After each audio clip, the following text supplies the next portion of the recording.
Every day in Africa, in the safari, a lion wakes up. Every single day in the safari, a lion wakes up. Right? And every single day in the safari, a gazelle wakes up. I love it. I love it. It says though, here's what's funny. It says that if you wake up and you're a gazelle, you realize if you're going to survive as a gazelle, if you're going to survive, you must outrun the slowest gazelle. Right? In your mind, you're thinking you got to outrun the fastest lion. That's not the truth. You just got to stay ahead of the slow gazelle. That's it. Every single day when you wake up, whatever it is that you do professionally, you better make sure you're not in the back of the pack. You better be as close to the front, if not up front, as possible, because every single day when the lion wakes up, it's only one thing on that lion's mind, and that is catching the gazelle that couldn't keep up. Now, this is critical. This is not just a story. This is critical because what the gazelle realizes is that the way it operates, that the way it performs, that the way it goes about its daily business is contingent upon life and death. That if that gazelle does not do what he or she is supposed to do, it will be eaten by a lion. The story says that even if you are a lion and you have the advantage, that when the sun comes up, if you're a gazelle or a lion, you better get to running. Because if you are a lion, a gazelle is still not going to come to you and say, just eat. When you wake up, nothing is going to come to you. I'm a lion, and when the sun comes up, I still have to get to running. Here's the challenge though. I asked myself when I read that story, that's what's on the surface. I read it and I started asking myself, E.T., what's the difference between a gazelle and what's the difference between a lion? What's the difference? I know that they're wired differently, but what's the difference? And what I discovered is that the gazelle is running from something. I asked myself the question about the lion, and I said the lion is not running to be rewarded. The lion is running to eat. Every single day, the lion is running to eat. You've got to ask yourself, what's your why? What motivates you? What pushes you? What drives you? The lion is the king of the jungle because of one word: attitude. Everybody say attitude. Write it down. Attitude. The lion has a different attitude that makes every animal afraid of him. Now, we don't want to lead by fear, but it does take respect for you to become a leader. When I use the word fear in the jungle, we're talking about respect. The elephant respects the lion. The hyenas respect the lion. The giraffes, they respect the lion. What makes these massive animals respect such a small cat? The attitude is the difference. For example, a lion will see an elephant, and the thing that comes to his mind, one word: lunch. I could eat this thing. And he acts the way he thinks. Now here's another amazing mystery. The elephant is larger, bigger, stronger, more powerful, heavier, and more intelligent. And yet when the elephant sees the lion, one word comes to mind: eater. Attitude is a product of belief. You cannot have an attitude beyond your belief. So your attitude comes from your belief system. The lion is the king because of what he believes about himself. It's possible. I can do this. I can make this happen. No matter how bad it is or how bad it gets, I'm going to make it. It's possible.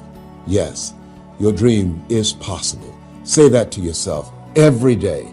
Feed your mind with words that you write and words that you hear and words that you speak to yourself. Feed your faith and your doubts will starve to death. Say to yourself, it's possible. It's possible. It's possible. Even when you have no evidence to point to, say to yourself, it's possible. There's nothing as powerful as a made-up mind. It's a struggle sometimes to do that, especially when you have people around you telling you that it's not possible, that you can't do it.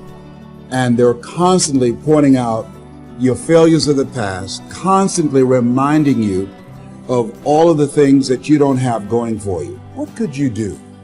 What could I do? What could all of us do if we did not have the naysayers in our lives? That we believe naively, like that little boy, that it was possible. What would you do if failure was not on the table? Greatness is about making things better. Greatness is about getting better. You know, when we were kids, Granny used to say, good, better, best. Never let it rest until your good is better and your better is best. You know, so for me, greatness is about nobody knows Eric Thomas. Nobody knows what I'm capable of. But I know what I'm capable of and getting better every single day. Never settling. Never saying, well, I got a PhD, so I'm finished. You know, I've got a few videos that went viral. Most people have never done that. I'm doing good. I wrote 3 books. I'm good. No, Eric, you know at the end of the day, when you lay your head down to sleep, you know when you're giving your best. You know when you've gotten better. And greatness is challenging the today you and the future you, saying you can get better. If you will change, Mr. Rohn, he said, if you will change, everything will change for you. You don't have to change the government. You don't have to change prices. You don't have to change taxes. Forget all that. He said, if you will change, everything will change for you.